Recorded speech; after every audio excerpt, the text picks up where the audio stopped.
এই যে একটা গাছ দেখতে পাচ্ছেন আমার হাতে, যাদের গনোরিয়ার সমস্যা রয়েছে, প্রস্রাবের রাস্তা দিয়ে পুজ আসে, অনেক বেশি জ্বালা যন্ত্রণা করে, তলপেটে ব্যথা করে, তাদের জন্য এই যে এই পাতার রস যদি আপনি খেয়ে যান, তাহলে আশা করি অল্প দিনের ভিতরে এই যে প্রস্রাবে জ্বালা পোড়া গনোরিয়ার সমস্যা এটা একেবারে ভালো হয়ে যাবে। এই গাছটার নাম কি, কীভাবে ব্যবহার করতে হবে, কতদিন খেতে হবে এবং কিভাবে খেতে হবে আজকের ভিডিওতে জানতে পারবেন। ভিডিওটা অনেক বেশি শেয়ার করে দেবেন এবং চেষ্টা করবেন আপনার বন্ধুবান্ধবকে জানানোর জন্য। আপনি নতুন হয়ে থাকলে ফেসবুক পেজ এবং ইউটিউব চ্যানেলটাকে সাবস্ক্রাইব করে আমাদের সাথেই থাকবেন। এই যে আপনারা দেখতে পাচ্ছেন আমার হাতে একটা গাছ রয়েছে।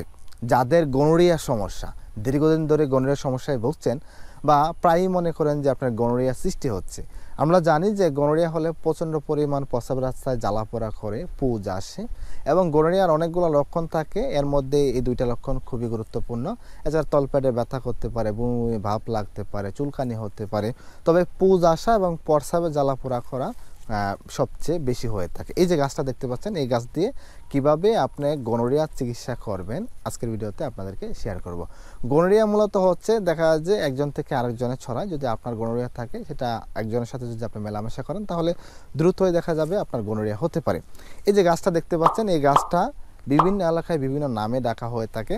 এছাড়া হচ্ছে বনগাদা, বনগন্ধা, সূর্যকন্যা নামে বাংলাদেশে অনেক পরিচিত রয়েছে। এটা মূলত হচ্ছে বাংলাদেশ, ভারত, কম্বোডিয়া, এশিয়াতে প্রায়ই পাওয়া যায়। তবে এই গাছের উপকার কিন্তু অনেক বেশি। এই গাছ দিয়ে আপনি অনেকগুলো রোগের চিকিৎসা করতে পারবেন। তবে এর পাতা আপনি কিভাবে ব্যবহার করবেন, পাতা কিভাবে ব্যবহার করে আপনার গনোরিয়া রোগটা ভালো করবেন, আজকে এই ভিডিওতে আমি বলে দিচ্ছি। অবশ্যই ভিডিওটা অনেক বেশি শেয়ার করে দিবেন, আপনার পরিচিত কাউকে জানানোর চেষ্টা করবেন, আপনার কমেন্ট করে আপনার মতামত জানতে পারেন। এই যে গাছটা, গাছের যে পাতা, এই মূলত হচ্ছে এই গাছের পাতার মাধ্যমে আপনাকে এই গনোরিয়া রোগের চিকিৎসা করতে হবে।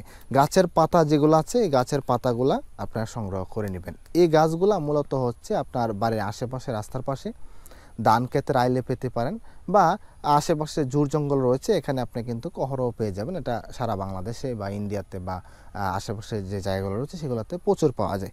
মূলত হচ্ছে এই প্রচণ্ড আকার জ্বালা পোড়া থেকে বাঁচতে গনোরিয়ার ক্ষেত্রে অবশ্যই এই পাতাগুলা সংগ্রহ করে নেবেন। 10 থেকে 15টা পাতা সংগ্রহ করবেন, এগুলো ভালোভাবে ধুয়ে নেবেন। ধুয়ে নেওয়ার পর এই পাতাগুলা থেকে থেতলে রস তৈরি করবেন। প্রত্যেক দিন 3 থেকে 4 চা চামচ পরিমাণ রস যদি আপনি খেয়ে যেতে পারেন, এটা আপনাকে 1 সপ্তাহ অবধি যদি খেয়ে যান, তাহলে গনোরিয়ার যে যন্ত্রণা বা গনোরিয়ার মতো যে রোগ রয়েছে সেটা কিন্তু নিমেষেই ভালো হয়ে যাবে। অনেকে হয়তো জানে না, অনেকে দৌড়াদৌড়ি করে বা ছোটাছুটি করে। তবে চেষ্টা করবেন এই পাতার রসটা যদি নিয়মিত খেয়ে যান। আবারও বলছি, 3 থেকে 4 চা চামচ পরিমাণ রস তৈরি করে, পাতার রস, ফুলের রস না, পাতার রস তৈরি করে দেন, এটা 1 সপ্তাহ অবধি যদি খেয়ে যান, তাহলে প্রস্রাবের যে যন্ত্রণা, জ্বালাপোড়া, পুজ ভাবটা, এটা একেবারেই কমে যাবে।